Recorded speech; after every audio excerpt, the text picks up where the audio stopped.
있습니다. 이야기가. 신명기는 모세의 긴 설교라는 것을 알고 계실 테니까요. 신명기에서는 진도가 나가지 않습니다. 그러니까 이스라엘 백성의 걸음이 마지막 종착역에 다다른 거죠. 민수기 끝부분입니다. 이제 강을 건너서 여리고를 점령하는 장면이 여호수아에 등장하는데 그 직전 장면인 거죠. 오늘 본문 말씀 22장 1절에 보면 모압 평지가 어디냐면 여리고 맞은편이다 이렇게 써 있습니다. 강 건너면 여리고인 거죠. 그리고 이 시점이 대단히 중요한 것이 이스라엘 백성이 2차 인구 조사를 하기 직전입니다. 그러니까 불순종하던 사람들이 광야에서 다 죽고 새로운 세대들이 일어나는 시점, 그 바로 직전인 거죠. 뒷부분에 보면 25장에 바로 이 이스라엘 백성의 2차 인구 조사 이야기가 등장합니다. 대단히 중요한 시점입니다. 전환점 같은 시점입니다. 한번 마가복음 설교를 하다가 민수기를 다룰 때가 있을 겁니다라고 제가 약속을 드렸는데 그 약속을 이제 오늘 지키는 겁니다. 민수기 22장은 그렇게 배경이 되어 있고요. 여기 발람이 등장하는 이유는 2절 말씀 보시면 십볼의 아들 발라 등장하죠. 아실 겁니다. 그 요단강을 건너가자마자 만나게 될 이 살던 가나안 민족인데 모압 족속의 지도자였습니다. 그런데 두려움에 떨고 있었다고 오늘 본문 말씀은 적고 있습니다. 이유는 이스라엘 백성이 너무 강대해서 그런 거죠. 이미 그 소문을 듣고 알고 있었습니다. 이 요단 건너편에 있던 이 민족들을 다 섭렵하고 싹쓸이하고서 자기들에게 다가오고 있다는 것을 알게 된 거죠. 어떻게든 살아야 되겠잖아요.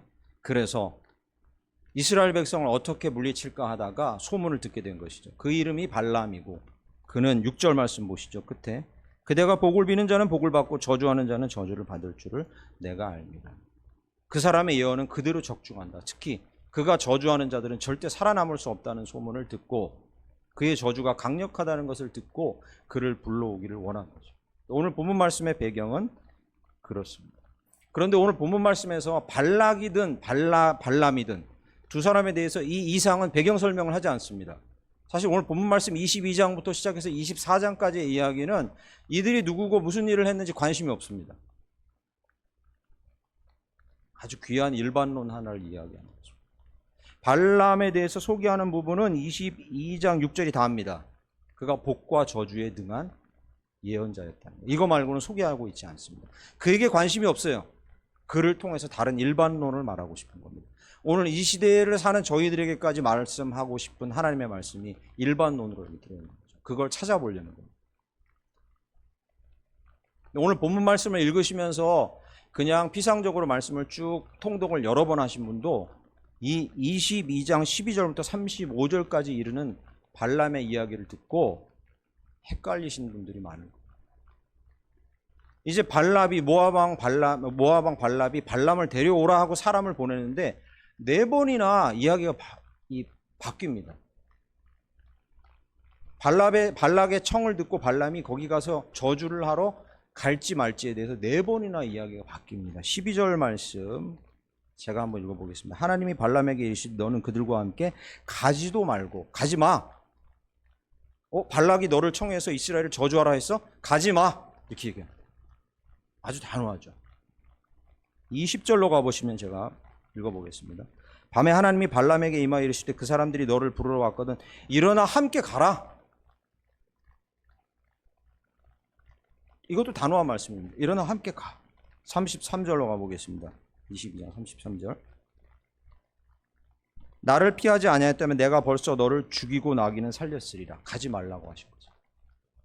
너 여기서 갔으면 죽었어. 가지 마. 3번째 바뀐 겁니다. 4번째 보시죠. 35절로 가보겠습니다. 여호와의 사자가 발람에게 이르되 그 사람들과 함께 가라. 가라 했다가 가지 말라 했다. 가라 했다. 가지 마. 이 본문을 그냥 읽으면 과연 하나님의 진의가 무엇인지 성경에 대해서 깊이 모르는 분들은 많이 헷갈립니다. 도대체 가라는 거야, 가지 말라는 거야. 그냥 읽어도 글이 논리적으로 충돌을 일으킨다는 것을 알 수 있습니다.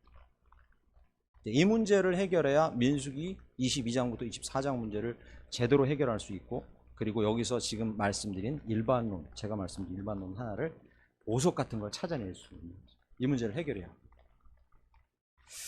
그런데 어렵지는 않습니다.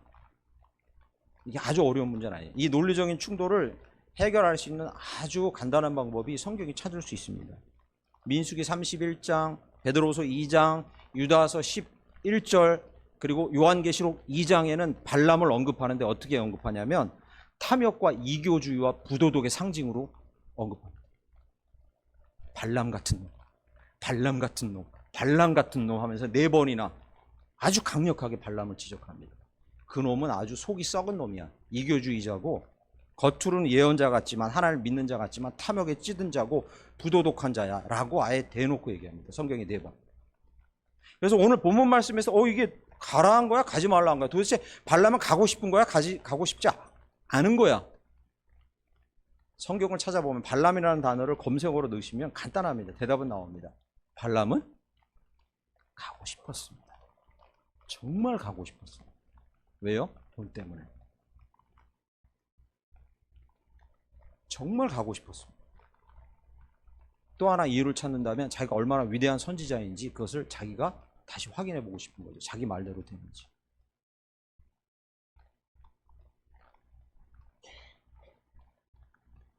그런데요, 그렇게 결론을 쉽게 찾을 수 있는데 그렇게 찾아버리면 오늘 본문 말씀 민수기 22장부터 24장이 진짜 얘기하고 싶은 것을 알 수 없습니다. 그래, 그러면 나쁜 놈이야. 하나님이 가지 말라고 했는데 워낙 가고 싶어 하니까 하나님이 어쩔 수 없이 그래 가라라고 얘기한 것 뿐이야 라고 끝나버리면 오늘 본문 말씀이 말하는 바를 진짜 알 수는 없습니다.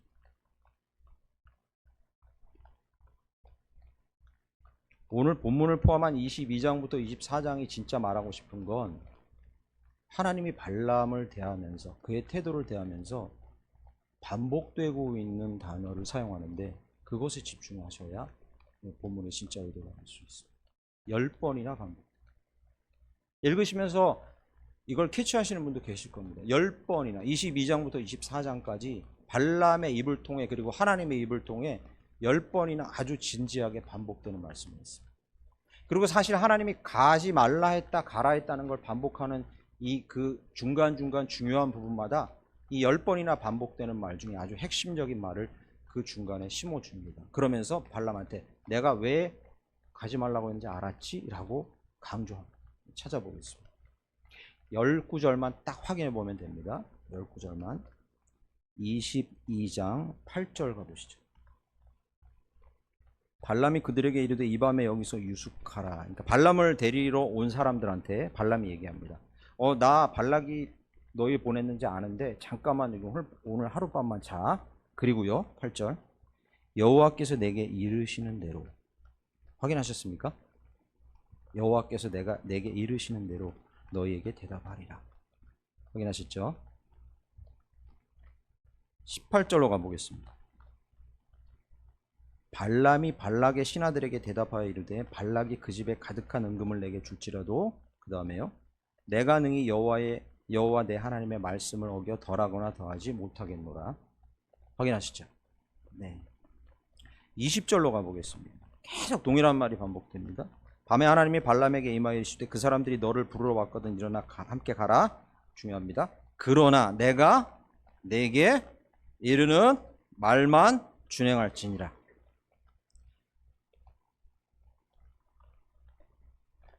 끝나지 않습니다. 38절로 가보시죠. 35절로 가보겠습니다. 여호와의 사자가 발람에게 이르되 그 사람들과 함께 가라. 그 다음에요 내가 내게 이르는 말만 말할지니라. 38절로 가보겠습니다. 발람이 발락에게 이르되 내가 오기는 하였으나 무엇을 말할 능력이 있으리까? 하나님이 내 입에 주시는 말씀 그것을 말할 뿐이니이다. 22장에서 끝나지 않습니다. 이게 23장에 4번, 24장에 2번 똑같이 반복됩니다.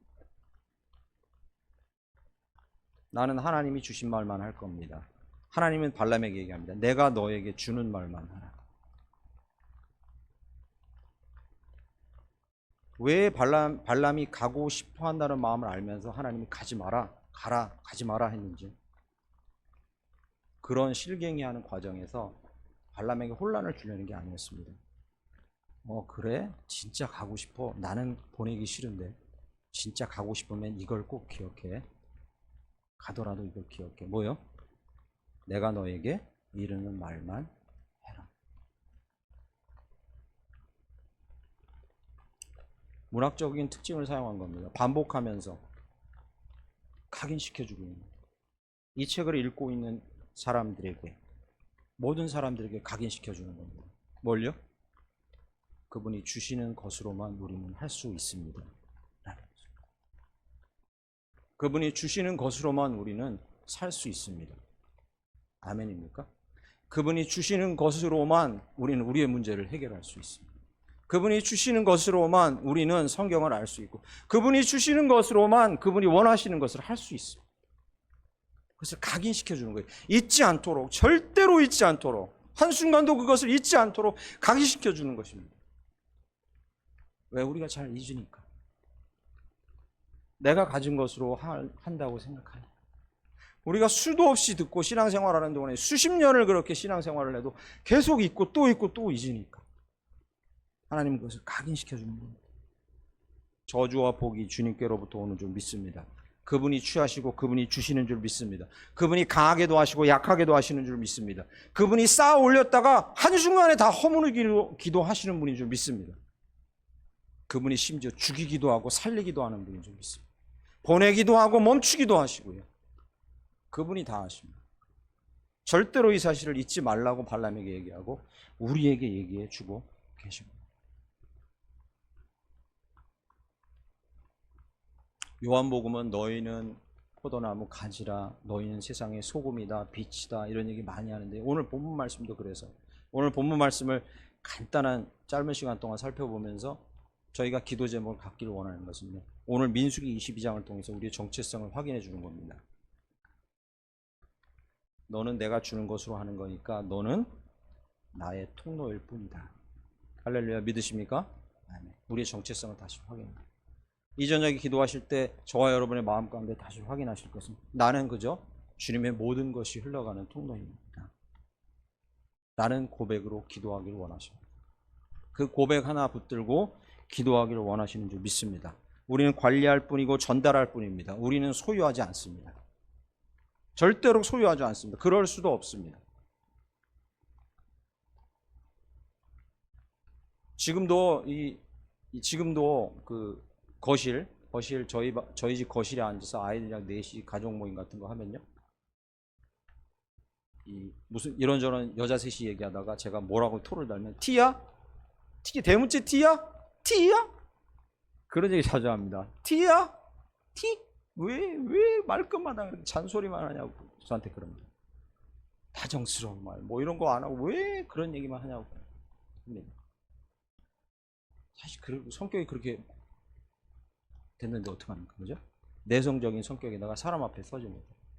저랑 제가 비전제일교회 와가지고 제법 시간이 흘렀는데 저랑 개인적인 대화를 해보신 분 별로 없을 거예요. 그죠? 저는 사람하고 대화 잘 못합니다. 한두 명 있을 때는 하지만 여러 명 있을 때는 못합니다. 전형적인 내성적인 성격. 저랑 이제 장로님들랑 아래서 거실에서 저 로비에서 사람들, 성도님들 오면 인사할 때도 대화 잘 안 합니다. 그냥 가만히 창밖에 이렇게 보고 있습니다. 이렇게 뒷짐지고. 왜 그러냐면 성격이 잘 안 돼서 그럽니다. 그게 전형적입니다. 아주 전형적이에요. 정말 전형적인 내성적인 성격인 거죠. 그런데 저희 아이들을 포함해서 저를 아는 사람들이 어떻게 목사를 하고 있는지 그것에 대해서 참 신기해요. 특히 설교를 어떻게 하고 있는지, 어떻게 설교할 수 있는지. 주님이 그냥 주시는 것으로 합니다. 저는 그런 성격이 못 됩니다. 저는 그런 성격이 절대 못 됩니다. 그가 주신 것으로만 할 수 있어요. 그래서 실은 지난 주일 23일 날 저희 청년 설교를 하러 왔는데 마스크를 쓰고 좀 감기가 걸려서 왔습니다. 이게 이제 제 부끄러운 간증이죠. 23일 날 설교 준비를 하는데 주중에 한 2주 전에 설교 준비를 하다가 느헤미야 4장 설교를 하고서 느헤미야를 종결하는 이 5번째 설교를 하는데 너무나 큰 깨달음이 제 안에 와서, 와, 이게 정말 마음이 너무 벅차서, 와, 용서하십시오. 죄송합니다. 그런 교만이 들어올 수 있죠. 와, 이렇게 설교를 준비할 수 있나, 내 스스로가? 야, 이건 히트 치겠구나. 목사가 갖는 전형적인 교만한 생각이죠. 진짜 교만한 생각이죠. 야, 이거 청년들한테 얘기하면 청년들이 막 뒤집어지겠구나. 전형적인 목사의 아주 교만한 생각이죠. 감기가 걸려서 23일 날 마스크 쓰고 콧물을 질질 흘리면서, 마스크를 왜 썼냐면 콧물이 하도 나와서 질질 흘리면서 준비한 것에 절반도 못하고 끝나고 말았어요. 그 많이 회개했죠. 그가 주신 것인데 내 안에 있는 것처럼 착각하는 거죠. 심각한 교만이죠. 다들 그렇게 쓰러집니다. 모두 다 그렇게 쓰러집니다. 여러분 그렇지 않으십니까? 내 힘으로 온 것 같고, 그죠? 내가 다른 사람보다 좀 더 열심히 특심한 거, 내가 신앙생활하면서 좀 더 많이 아는 거, 그러다 쓰러지는 거죠. 그 이제 주일날 그렇게 해서 뭐 콧물 질질 흘리면서 설교하고 나니까 뭐 아무것도 내 안에 있는 게 없구나라는 생각을 또 이렇게 하게 되고. 그런데 이런 깨달음을 얻으면요, 이제 마치기 전에 두 가지를 나누고 마치겠습니다. 만약에 여러분이 이런 깨달음이 여러분과 제 안에 있다면 두 가지를 꼭 기억하셔야 합니다. 기도하시고 사랑하시는 동안 두 가지를 꼭 기억하십니다. 첫 번째는요, 우리는 통로고 그분으로부터 오는 것만으로 행하기 때문에, 살 수 있기 때문에 우리 안에 쌓는 게 아니라 비워내는 것이 더 중요해요. 제가 청년들과 함께 계속 나누고 있는데, 우리는 우리 안에 쌓는 것이 아니라, 우리 안에 뭐 우리가 대단하다고 저장하는 것이 아니라 우리는 비워내는 데 더 집중해야 합니다. 나의 주관을 비워내고, 내가 강점이라고 생각하는 것이 내려놓고, 내가 소유하는 것에 집착하려는 마음을 내려놓고, 내 바람마저도, 내가 무엇이 되거나 하겠다는 바람마저도 내가 주 앞에 내려놓을 수 있는 훈련을 하는 것이, 그리고 그렇게 해달라고 기도하는 것이 우리가 해야 할 일인 줄 믿습니다. 여러분, 발람이 그렇게 못해서 이 치욕과 모욕을 당하면서 계속 다름을 받은 겁니다. 쌓지 못해서가 아니라 내려놓지 못해서 이런 치욕스러운 일을 당하는 겁니다. 나귀가 입을 열어서, 나귀가 하나님의 말씀에 복종해서 입을 열어서 말할 정도인데, 선지자라고 당대의 탁월한 축복과 저주의 예언가라고 했던 자가 나귀도 알아들었던 하나님의 말씀을 못 알아듣는 치욕 가운데 처한 겁니다. 여러분과 제가 비우지 못하면 계속해서 다름받습니다. 네가 가진 거야? 네 걸로 해? 그래, 너 모욕을 당해봐. 너 단련을 받아봐. 계속 다름받습니다. 첫 번째는 비워요. 두 번째는요, 이거 더 중요합니다. 깨끗한 통로가 돼요. 믿으십니까? 정결한 통로가 돼요. 막히고 끼어 있으면 뭐가 안 흘러가니까요, 정결한 통로가 돼야 합니다. 여쭙겠습니다. 어째서 우리는 정결해야 합니까? 가장 소극적이고 신앙이 초보 단계인 사람들은, 당신 어떻게 정결하고 거룩한 삶을 살아야 됩니까? 왜요? 죄 짓지 않는 모습에 자랑스러움에 도취하는 분들도 있습니다. 나는 저런 사람들처럼은 안 살아. 그래도 나는 성도인데 난 그렇게 안 살아. 죄 짓지 않는 자기 모습에 도취된 사람도 있어요. 심지어 신앙적인 초보 단계에 그런 사람이 있죠. 난 저 사람들하고 다르다. 징계에 대한 두려움을 갖고 있는 사람도 있어요. 내가 정결하게 살지 않으면 주님이 나를 징계하실 수 있습니까? 그럴 수 있죠. 그러나 그 단계에서 좀 올라오면 우리는 입술로 고백합니다. 왜 당신은 정결하게 살아야 합니까? 첫 번째가 되게 소극적이고 유아적인 태도예요. 두 번째는요, 조금 낮긴 하지만 이것도 역시 추상적인 태도예요. 당신 왜 정결하고 깨끗하게 살아야 합니까? 이렇게 대답합니다. 하나님의 형상이니까요. 하나님의 자녀답게 살아야 하니까요. 하나님의 영광을 드러내야 하니까요. 맞는 표현이지만 너무 추상적입니다. 표현이 너무 추상적이에요. 그죠? 와닿지 않아요. 손과 발에 와닿지 않습니다. 피부에 와닿지 않아요. 하나님의 영광을 위해 살아야 합니다. 맞는 이야기입니다. 근데 오늘 본문 말씀 읽은 내용의 결론으로 마지막 왜 정결하게 살아야 합니까? 라는 대답을 우리가 찾아보겠습니다. 오늘 본문 말씀 일반론에 의해서 찾아보겠습니다. 왜 정결하게 살아야 합니까? 주님의 것이 흘러가는 것이 우리에게 막혀서 흘러가지 않으면 어쩔까라는 염려 때문에 그렇습니다. 내가 좀 더 깨끗하면 더 많은 것이 흘러갈 수 있는데 그것이 막힐까봐 나는 정결하게 살아야 합니다 라고 간절하게 생각해 보신 적이 있습니까? 그런 적이 있습니까? 나한테 가진 것이 없고 나한테 대단한 것이 없다면 오직 그분으로부터 오는 것이 다 흘러가면 된다고 만약에 생각한다면 우리 안에 제약과 제한이 있습니까? 없죠. 어차피 내게 아무것도 없으니까. 단서는 딱 하나뿐입니다. 그것이 온전하게 흘러가도록 나를 깨끗하게만 하면 되는 거죠. 할렐루야. 그게 우리가 정결해야 하는 목적인 겁니다.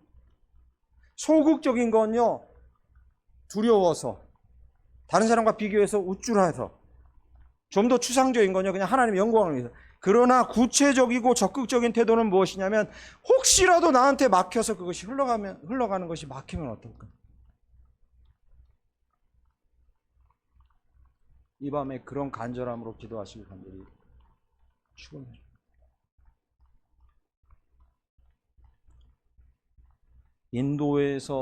인도에서 말레이시아에서 그리고 캄보디아에서도 과테말라에서도 피지에서 그리고 이제 산불 나가지고 얼마 전에 청송에서도 제 후배가 목사가 지금 아버님 목회한 청송에서도 홀라당 교회가 다 탔다고. 말레이시아, 인도네시아, 과테말라, 캄보디아, 청송 계속해서 문자가 옵니다. 이메일이 옵니다. 목사님 기도해 주세요. 그리고 혹시 재정 후원이 닿는 데가 있으면 연결해 주시든지 목사님 헌금해 주세요. 지금도 계속 옵니다. 다 아시는 분들이고 같이 살겠다는 분들. 그러나 단 한 군데도 좀 더 덜 안 좋은 데가 없어요.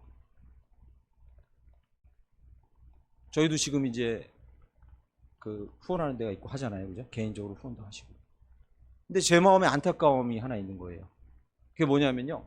내가 없어서 못 주는 것에 대한 안타까움도 있지만 또 하나, 내가 더 깨끗하고 정결하면, 그죠? 그러면 하나님이 나를 통해서 더 많이 일하실 텐데 혹시 나 때문에 막힌 게 있을까? 혹시 나의 연약함 때문에 막힌 것이 있을까라는 것 때문에 염려스러운 거죠. 더 할 수 있을 텐데 막힌 것이 있는가? 왜 우리는 그분의 통로로 살아가는 것입니까? 예.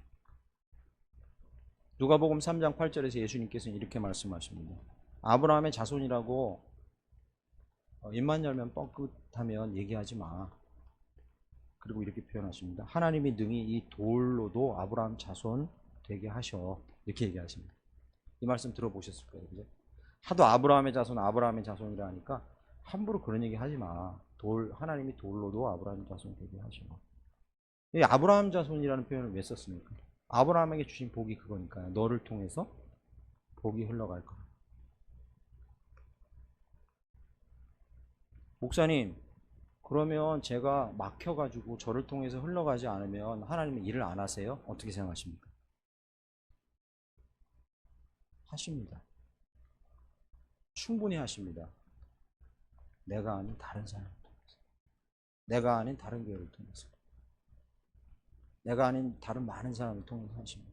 그런데 정말 안타까운 것은 그 영광이 이루어질 때 함께 누리는 농도 자체가 완전히 다르다는 거예요. 그 영광을 누리는 그 기쁨의 농도가 다르다는 거예요. 그죠? 그 농도가 완전히 달라요. 이쪽은 그냥 좋은 일이 일어났구나 하는데, 나를 통해서 만약에 주님이 나한테 말씀하셨는데 내가 순종하고 거룩하게 준비돼서 나를 통해서 하셨다면 그 놀라운 영광을 누리는 농도는 말로 형언할 수 없습니다.